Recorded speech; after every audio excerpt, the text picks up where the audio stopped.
वक्रतुंड महाकाय सूर्यकोटि समप्रभ निर्विघ्नं कुरु मे देव सर्वकार्येषु सर्वदा। आर्याव्रत भक्ति सागर यूट्यूब चैनल में आप सभी का स्वागत है। आज का दिन बुधवार है। बुधवार का दिन सभी देवी देवताओं में सबसे पहले पूजे जाने वाले भगवान गणेश जी को समर्पित होता है। बुधवार के दिन उपवास रखने का विशेष महत्व होता है, क्योंकि बुधवार के देवता भगवान गणेश जी बुद्धि के देवता कहे जाते हैं। हिंदू धार्मिक मान्यताओं के अनुसार सप्ताह के सभी 7 दिन अलग अलग देवी देवताओं को समर्पित होते हैं। फिर उन्हीं के अनुसार पूजा आराधना की जाती है।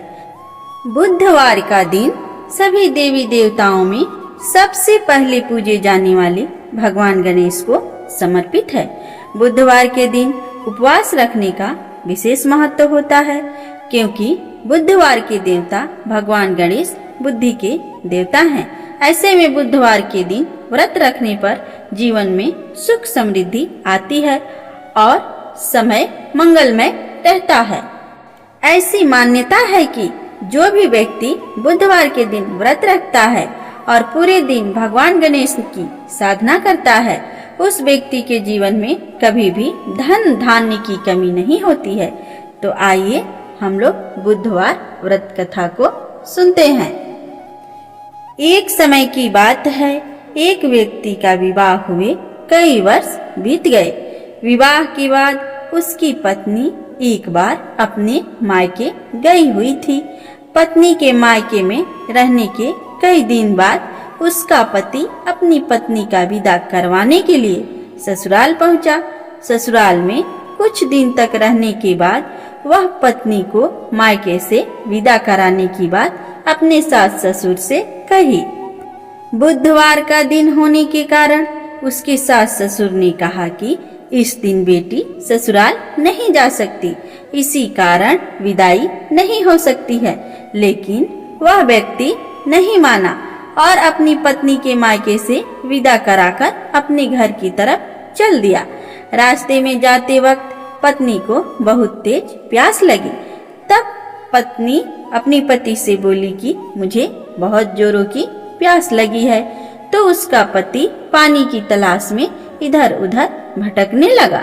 काफी देर के बाद जब वह पानी लेकर वापस लौटा तो उसने देखा कि पत्नी के पास उसी के वेशभूषा में कोई अन्य व्यक्ति पत्नी के संग बैठकर बातें करता हुआ दिखाई दिया। दोनों व्यक्ति आपस में लड़ने लगे। पहले व्यक्ति ने गुस्से में दूसरे व्यक्ति से पूछने लगा कि वह कौन और क्यों उसकी पत्नी के साथ बैठकर बातें कर रहा है। फिर आपस में लड़ने लगे। दूसरे व्यक्ति ने कहा, यह मेरी पत्नी है। दोनों के बीच भयानक लड़ाई होने लगी। तब वहां पर कुछ सिपाही आ गए और स्त्री से उसके असली पति के बारे में पूछने लगे। दोनों व्यक्ति को देखकर स्त्री हैरान हो गई कि कौन मेरा पति है। वह दुविधा में पड़ गई, क्योंकि दोनों एक जैसे ही लग रहे थे। तब पहला व्यक्ति परेशान होकर मन में कहा कि भगवान, ये आपकी कैसी लीला है। तभी आकाशवाणी हुई कि बुधवार के दिन पत्नी को विदा करवा कर नहीं ले जाना चाहिए था। यह सब सुनकर पहला व्यक्ति समझ गया कि यह भगवान बुद्ध की लीला है। फिर वह व्यक्ति बुद्धदेव से प्रार्थना करने लगा और क्षमा मांगने लगा। फिर फौरन ही बुद्धदेव अंतर्ध्यान हो गए और उस व्यक्ति को अपनी पत्नी मिल गई। तभी से हर दिन बुधवार के दिन भगवान गणेश की पूजा होने लगी। गणेश जी की एक पौराणिक कथा के अनुसार एक समय नौमिषारण्य वन में सौनकादि मुनि एकत्र हुए और पुराणों के ज्ञाता व्यास जी के प्रधान शिष्य श्री सूत जी से पूछने लगे, हे महामुनि, आपने हमें अनेकों सुंदर कथाएं सुनाई हैं जो दैहिक दैविक भौतिक तपों का नाश करने वाली है। अब कृपा करके कोई ऐसा व्रत बताएं जिसके करने से मनुष्य के सभी पाप समाप्त हो जाएं और श्री हरि के भक्ति भी हो सके। आप कृपा करके हमसे कहें, श्री सूत जी बोले, महर्षियों, मैं स्वयं इसका वर्णन नहीं कर सकता हूँ, क्योंकि यह विषय अथाह है। मैं आपके सामने एक सुंदर इतिहास कहता हूँ, जिसे महर्षि वशिष्ठ से राजा मांधाता ने पूछा था। अब मैं उसी को आपसे कहता हूँ। महाराजा मांधाता अपनी सभा में बैठे हुए थे। उसी समय महर्षि वशिष्ठ पधारे। द्वारपाल ने महर्षि के आगमन की सूचना दी। महाराज ने अपने प्रधान सभा सदस्यों के साथ उठकर महर्षि को लेने आए और सुंदर आसन पर विराज करने के लिए बोले, प्रभु, मेरे लिए क्या आज्ञा है? वशिष्ठ जी ने कहा, राजन, मैं घूमते घूमते आपकी ओर चला आया था। आपको देखकर परम हर्ष हुआ। आप सब सकुशल पूर्वक तो है ना? मांधाता बोले, हे महर्षि, आपकी कृपा से सब सकुशल है, परंतु प्रभु, कोई ऐसा व्रत कहें जिसके करने से पापों की शांति होकर स्वर्ग की प्राप्ति हो। महर्षि ने कहा, राजन, आपने बहुत ही सुंदर प्रश्न किया है। एक महापुण्य को देने वाला तथा स्वर्ग और मृत्यु लोक में दुर्लभ व्रत आपसे कहता हूँ। आप ध्यान देकर सुने। महापुण्य को देने वाला व्रत बुधवार का व्रत है। अगर मनुष्य भक्ति और श्रद्धा युक्त होकर बुधवार का व्रत करता है तो इस लोक में सभी प्रकार के सुखों को भोगकर अंत में वैकुंठ को प्राप्त होता है। महाराज मांधाता बोले, महर्षिवर, आपने बुधवार का व्रत तो कह दिया। इस व्रत के करने से क्या फल मिलता है? इस व्रत की विधि क्या है? किस देवता का पूजन करना चाहिए? और सबसे पहले यह पृथ्वी पर किसने किया? यह सब विस्तार पूर्वक मुझसे कहें, आपकी अति कृपा होगी। महर्षि बोले, राजन, मैं आपसे व्रत का फल संक्षेप में वर्णन करता हूँ। वैसे व्रत के फल के कहने का सामर्थ्य स्वयं ब्रह्मा जी में नहीं है। यह व्रत दुख और शोक का नाश करने वाला, धन और धान्य को बढ़ाने वाला, समस्त पापों का नाश करने वाला है। जो मनुष्य जिस कामना को लेकर इस व्रत को करता है, वही कामना पूर्ण होती है तथा समस्त पापों का नाश होकर उत्तम गति की प्राप्ति होती है और अंत में श्री हरि के लोक की प्राप्ति होती है। इस व्रत की विधि निम्न प्रकार है। मनुष्य भक्ति श्रद्धा से बुधवार का दिन व्रत करे। प्रातःकाल नदी आदि में स्नान करके नवीन कलश जल से भरकर लावे। किसी भी पवित्र स्थान में कमल का आकार बनावे। उसके मध्य इस कलश को स्थापित करके श्वेत चावलों से उसका पूजन करें। बुद्ध की स्वर्ण की मूर्ति कांस्य पात्र में स्थापित करके उस कलश के ऊपर रखें। 2 सफेद वस्त्र धारण करावें। गंध पुष्पादि से पूजन करें। यज्ञोपवीत चढ़ावें व अशोक की छाल की बत्ती बनाकर दीपक जलावें। गुड़, दही, भात व खीर का भोग लगावें। उसी पदार्थ से ब्राह्मणों को भोजन करावें। तत्पश्चात दक्षिणा करके बुद्ध की प्रार्थना करें। इस प्रकार 7 बुधवार तक व्रत करने से बुद्ध जनित दोष दूर होकर सुख और शांति मिलती है। 21 बुधवार तक व्रत करने से पूर्व जन्म के किए हुए पापों का नाश होकर स्वर्ग की प्राप्ति होती है। सबसे पूर्व पृथ्वी पर जिसने बुधवार का व्रत किया था, उसकी कथा हम कहते हैं। पूर्व काल में मिथिलापुरी में एक राजा राज्य करता था। उसका नाम निमि था। उसके शत्रुओं ने परस्पर प्रेम करके मिथिलापुरी पर चढ़ाई कर दी। बहुत ही भयंकर संग्राम हुआ। इस संग्राम में महाराज निमि मारे गए तथा उनके राज्य को शत्रुओं ने अपने अधीन कर लिया। महाराज निमि की रानी का नाम उर्मिला था। उसके एक लड़का और एक लड़की थी। जब रानी ने महाराज के मारे जाने का समाचार सुना तो वह बहुत ही दुखी हुई। उसने विचार किया कि अगर मैं यहाँ पर महल में रहूंगी तो महाराज के शत्रु मुझे पकड़ लेंगे तथा मुझे कुमार व कुमारी को मार देंगे। इससे अच्छा है कि मैं इस राज्य और राज्य महल को छोड़कर चल दूं। रानी ने ऐसा विचार किया। अपने पुत्र और पुत्री को लेकर राजमहल के गुप्त दरवाजे से निकल गई और किसी ने रानी को नहीं पकड़ा। रानी उर्मिला अपने छोटे छोटे अवस्था वाले पुत्र और पुत्री को साथ लेकर अन्न वस्त्र की चिंता करती हुई चारों ओर विचरण करने लगी। भगवान की कृपा से उसे जो कुछ फूल और फल मिल जाता उसी को ग्रहण कर लेती तथा अपने पुत्र और पुत्री का पालन करती थी। जंगल में जहाँ कहीं भी स्थान मिल जाता रात्रि को वहाँ शयन कर लेती और फिर प्रातः काल उठकर चल देती। इस प्रकार रानी अन्न वस्त्र की चिंता में घूमती हुई उज्जैनी नगरी में जा पहुंची। वहां पर एक ब्राह्मण के यहाँ कूटने पीसने के काम पर नियुक्त होकर अपने तथा पुत्र पुत्री का पालन करने लगी। एक दिन उसने 7 गेहूं के दाने उठाकर अपने दोनों बालकों को खाने के लिए दे दिया, क्योंकि दोनों बालक क्षुधा से अत्यंत पीड़ित थे। बहुत समय के बाद रानी का देहांत हो गया। ब्राह्मण दोनों बालकों को अपने ही संतान के समान मानकर पालन पोषण करने लगा। ब्राह्मण ने इस बालक के शरीर को चिन्ह तथा हस्तरेखा को देखकर अनुमान लगा लिया कि यह राजपुत्र है और एक न एक दिन अवश्य राजा होगा। परंतु अभी इसका भाग्य इसका साथ नहीं दे रहा है। ब्राह्मण ने राजकुमार को बुधवार का व्रत बतलाया। राजकुमार श्रद्धा और भक्ति पूर्वक बुधवार का व्रत करने लगा। व्रत के प्रभाव से बुद्धदेव प्रसन्न हो गए और उधर मिथिला नगरी की प्रजा ने विद्रोह कर दिया। राजा को मार डाला। पुराने मंत्री को पुनः मंत्री नियुक्त कर आज्ञा दी, जहाँ भी महाराज के पुत्र राजकुमार हो उनकी तलाश की जाए और उनको राज्य सिंहासन पर बैठाया जाए। मंत्री ने अनेक दूतों को राजपुत्र और राजकन्या की तलाश की आज्ञा दी। दूत विचरण करते करते उज्जैनी नगरी में पहुँचे। वहाँ दूत खोजते खोजते ब्राह्मण के घर पहुँचे तो ब्राह्मण ने उनसे कारण पूछा। तब उन्होंने ब्राह्मण को पूरी बात बता दी। तब ब्राह्मण ने राजकुमार और राजकुमारी के राज चिन्ह दूतों को दिखाया। राजकुमार व राजकुमारी को देखकर दूत बहुत ही प्रसन्न हुए और इनको लेकर मिथिला लौट आए। मिथिला नगरी की प्रजा और मंत्री सभी अपने महाराज को पाकर बहुत प्रसन्न हुए। राजकुमार को सिंहासन पर बैठाया और बहुत ही खुशी मनाई गई।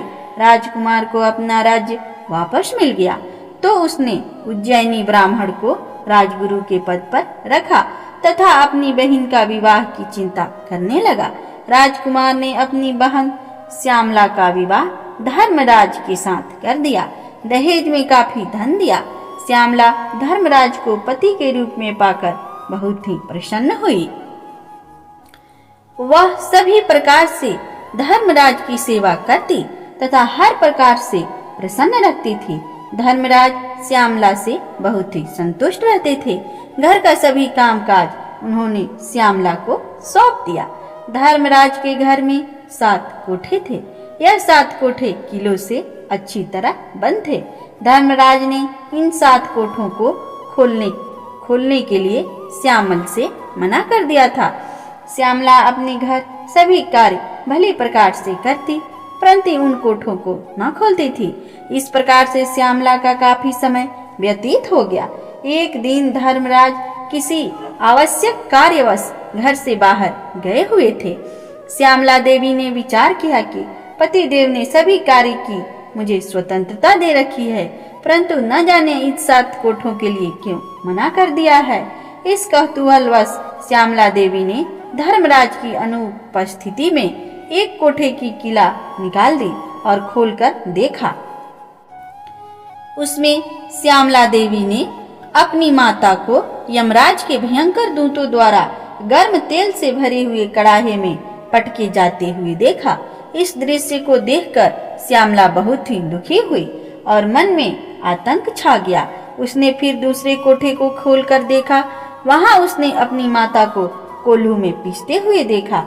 अब श्यामला और भी दुखी हुई और तीसरे कोठे को खोलकर देखा तो उसने अपनी माता को बड़े बड़े हाथियों द्वारा पटके जाते देखा तो श्यामला बहुत दुखी हुई। फिर अपने चौथे कोठे को खोलकर देखा तो उसमें भयंकर कुत्ते उसकी माँ को काट काट कर खा रहे हैं। पांचवें कोठे को खोलकर देखा तो श्यामला की माँ कंठ से पकड़ी जाकर वस्त्रों की भांति निचोड़ी जा रही है।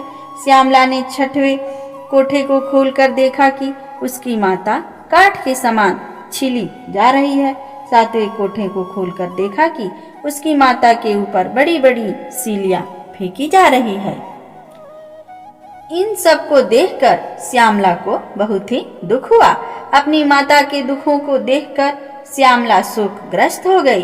धर्मराज जब लौटकर आए, उन्होंने श्यामला की ऐसी दशा देखी तो उन्होंने पूछा, तुमने कोठे तो खोलकर नहीं देखे थे? मैंने तुमसे उन 7 कोठों को खोलने के लिए मना कर दिया था।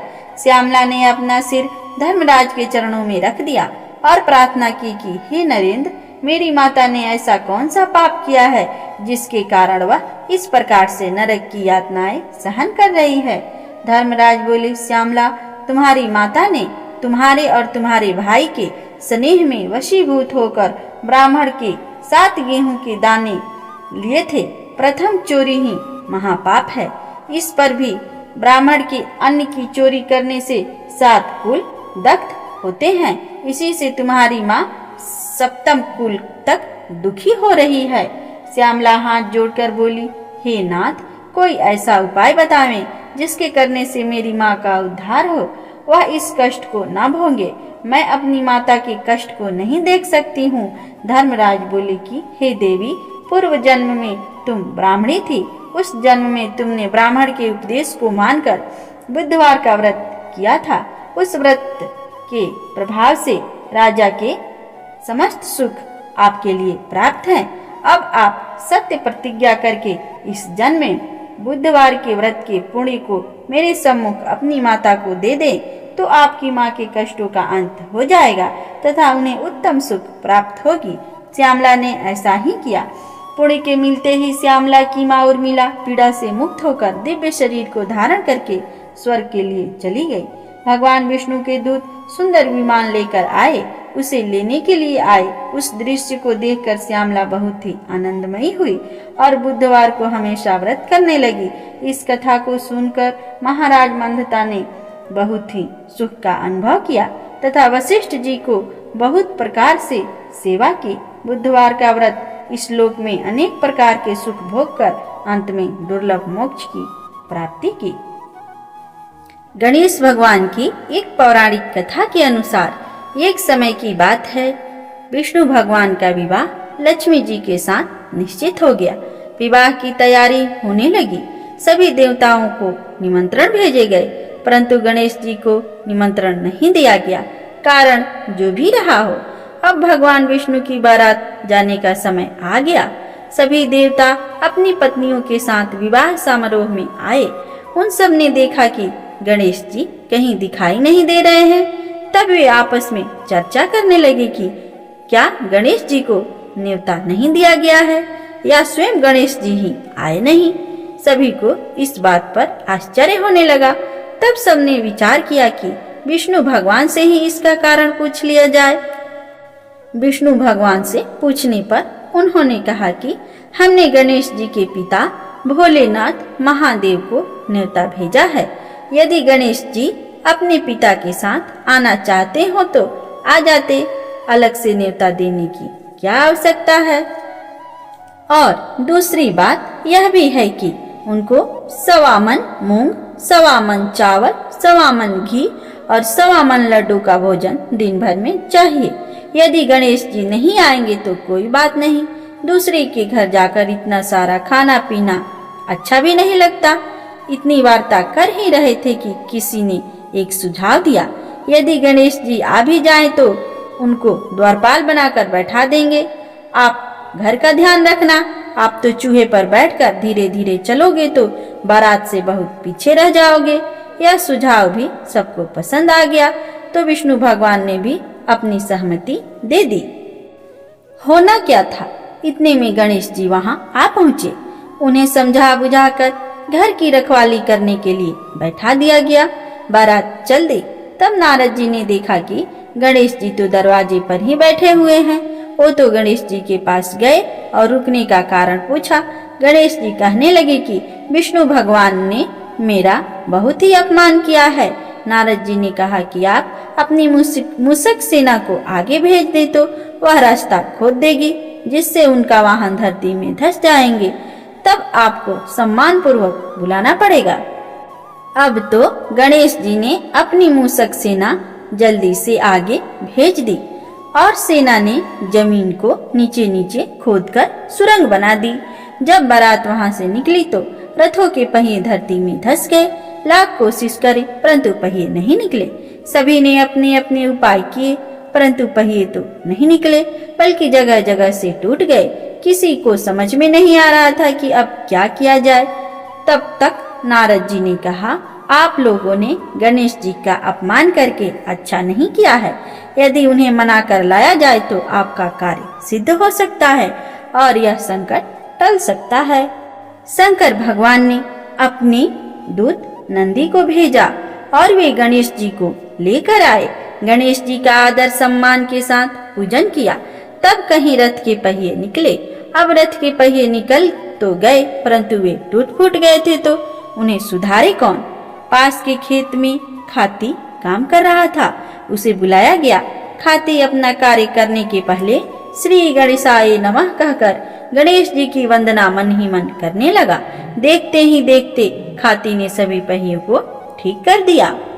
तब खाती कहने लगा कि हे देवताओं, आपने सर्वप्रथम गणेश जी को नहीं मनाया होगा और ना ही उनकी पूजन की होगी, इसीलिए तो आपके साथ यह संकट आया है। हम तो मूर्ख अज्ञानी हैं, फिर भी पहले गणेश जी की पूजा करते हैं, उनका ध्यान करते हैं। आप लोग तो देवी देवतागण हैं, फिर भी आप गणेश जी को कैसे भूल गए। अब आप लोग भगवान श्री गणेश जी की जय बोलकर जाएं तो अब आपके कार्य सिद्ध हो जाएंगे और किसी प्रकार की संकट भी नहीं आएगी।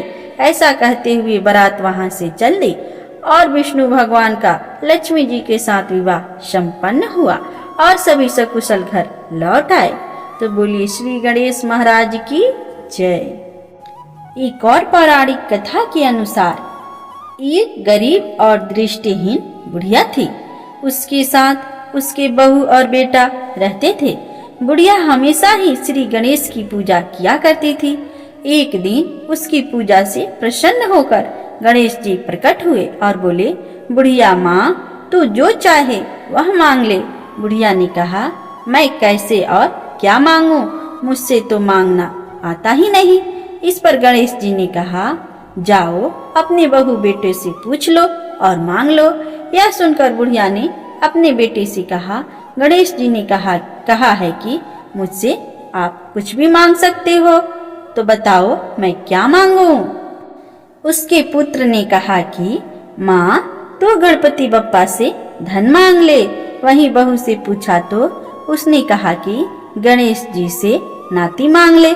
तब बुढ़िया ने बहुत सोचा कि हर कोई अपनी अपनी मतलब की बात कर रहा है, कोई मेरे लिए सोच ही नहीं रहा है। ऐसे में बुढ़िया ने अपने पड़ोसन से भी पूछ लिया। तब उन सभी ने कहा, बुढ़िया, तू तो कुछ ही दिन जिएगी, धन और नाती मांगने से क्या फायदा। तू अपने लिए आँख की रोशनी मांग ले, इससे तेरी जिंदगी आराम से कट जाएगी। यह सुनकर बुढ़िया ने गणेश जी से कहा, अगर आप मुझसे प्रसन्न हैं तो मुझे 9 करोड़ की माया, निरोग काया, अमर सुहाग, आंखों की रोशनी, नाती पोता और सभी परिवार को सुख दें और आखिर में मुझे मोक्ष दें। यह सुनकर गणपति बप्पा ने कहा, बुढ़िया माँ, यह सब मांग कर तुमने तो मुझे ठग लिया, लेकिन वचन के अनुसार जो तूने मांगा है वह सब तुझे मिलेगा। इतना कहकर गणेश जी अंतर ध्यान हो गए। बुढ़िया ने जो कुछ भी मांगा था उससे वह सब मिल गया। गणपति बप्पा, जैसे तुमने उस बुढ़िया माँ को सब कुछ दिया, ठीक वैसे भी हमें भी देना और सभी श्रोतागण को भी देना। एक पौराणिक कथा के अनुसार कोई भी भगवान गणेश से उनके शरीर के कारण शादी करने के लिए तैयार नहीं था। देवताओं के विवाह में गणपति बाधा उत्पन्न करने लगे। गणपति के इस व्यवहार से देवता अपनी समस्या लेकर ब्रह्मा जी के पास पहुँचे। ब्रह्मा जी ने अपनी 2 बेटियां रिद्धि और सिद्धि को उनसे शिक्षा लेने के लिए भगवान गणेश के पास भेजा। रिद्धि धन और समृद्धि का प्रतीक हैं, जबकि सिद्धि आध्यात्मिक कौशल का प्रतीक हैं। रिद्धि और सिद्धि दोनों को भगवान गणेश के दोनों ओर विराजमान दिखाया गया है। जब किसी के विवाह की सूचना भगवान गणेश के सामने पहुंचती थी तो रिद्धि और सिद्धि उनका ध्यान भटका देती। सभी शादियां बिना किसी रुकावट के संपन्न हुई। लेकिन जब भगवान गणेश को इस बात का पता चला तो वे रिद्धि और सिद्धि पर क्रोधित हो गए और उन्हें कोसने लगे। तब भगवान ब्रह्मा ने गणपति के सामने रिद्धि सिद्धि से विवाह करने का प्रस्ताव रखा। भगवान गणेश ने इसे स्वीकार कर लिया। इस तरह गणपति की दो पत्नियां थी। रिद्धि सिद्धि से गणपति की दो संतानें हुई, जिनका नाम शुभ और लाभ रखा गया। तो इस प्रकार से प्रथम पूज्य गणपति भगवान की कथा समाप्त हुई। तो सब कोई प्रेम से बोलिए विघ्नहर्ता श्री गणेश महाराज की जय।